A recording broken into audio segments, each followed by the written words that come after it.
The adoption journey can be full of challenges. With these challenges, it's easy to get distracted. It's easy to lose your focus. It's easy to become anxious. How can adoptive parents prepare themselves for the challenges of the adoption journey? What can you do? May I suggest you learn to be intentional. Hi, neighbor. I'd like to welcome you to another unplugged episode of Anchors of Encouragement. My name is Tim Maudlin, husband, adoptive parent, disciple of Christ, and ambassador of encouragement. Today, I would like to continue our series where I'm laying the foundation for my words this year. I've been giving you breadcrumbs to a word jumble. As a recap to the episodes we've already covered, in episode 167, we looked at the letter A, which stood for affirmations. In episode 168, the letter was T, 2 and 3. 2 are better than 1, but 3 is even better. In episode 169, we considered the letter R, which stood for regulate.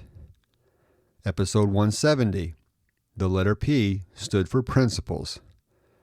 And then in episode 171, we looked at the letter C, which stood for comments. Today we want to look at the letter I and talk about the concept of being intentional. With the challenges of the adoption journey, it is easy to get distracted. It's easy to lose your focus. It's easy to become anxious. The question then is, how can adoptive parents prepare themselves for the challenges of the adoption journey? What can you do? May I suggest you learn to be intentional. The question then is this: how can a person be intentional? One way I'd like to suggest to you is to not worry about tomorrow. I would like to share a verse with you from the book of Matthew chapter 6 and verse 34. Matthew chapter 6 is part of the Sermon on the Mount. In the verses immediately preceding verse 34, Jesus gives some very sound and practical reasons why a person shouldn't worry. And then in verse 34, he concludes this section by saying this: "Therefore, don't worry about tomorrow, because tomorrow will worry about itself.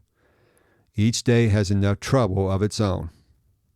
In other words, in order to be intentional, focus on today. Don't worry about what may or may not happen tomorrow.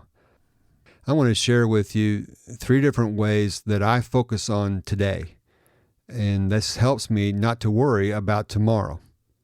It begins in the morning. My mornings begin with an affirmation. I subscribe to some different devotions, and before I begin my day, I will read those. The interesting part about this is I never know what to expect. But there's always some nugget or nuggets within those devotions that I need to hear. This gets my day off on the right note.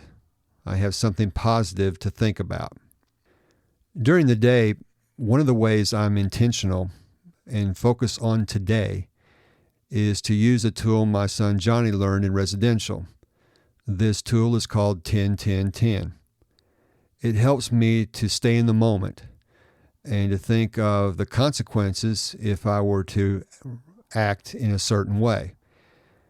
Johnny describes this tool in episode 14. I would encourage you to listen to him describe it and explain how he uses it in his life.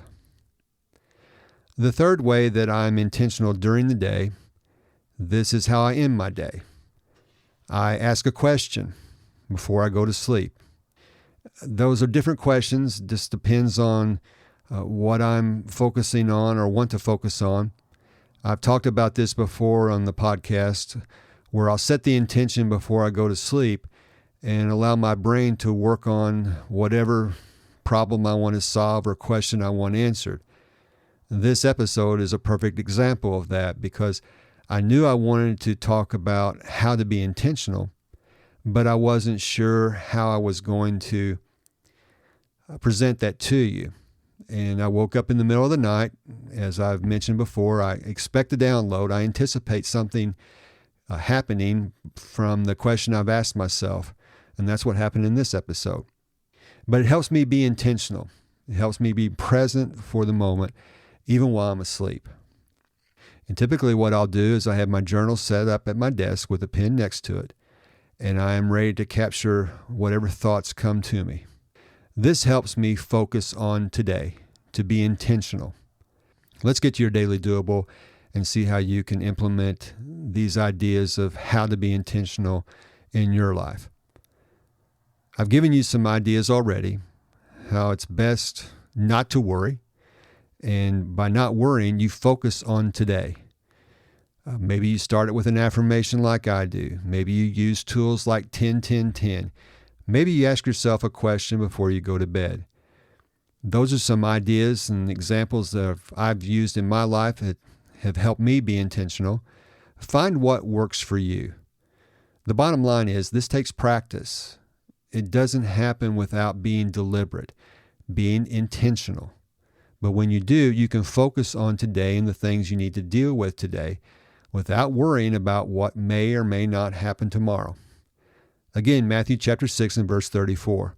Therefore, don't worry about tomorrow, because tomorrow will worry about itself. Each day has enough trouble of its own. The adoption journey can be full of challenges. With these challenges, it's easy to get distracted. It's easy to lose your focus. It's easy to become anxious. As adoptive parents, we need to keep our focus on our families, ourselves, and how we can best parent our children. And by being intentional, by setting ourselves up for success, by having affirmations, having tools in place, and having questions that we can work on during the night, that we can parent these kids that we've been blessed with. And that's all for this episode. I want to thank you so much for joining me. Before I go, I would like to extend an invitation for you to join our private Facebook community. We have adoptive parents who would love to connect with you and help you navigate your adoption journeys. I'll be back in our next episode to continue with this series and our word jumble. I will mention this. I have given you the second word for the year. It's been one of these previous episodes. There's still a few to go to get our first word, but the second word has been mentioned. So you can start to listen back to these episodes and see if you can figure that out. Until next time, this is Tim encouraging you to do what you can now.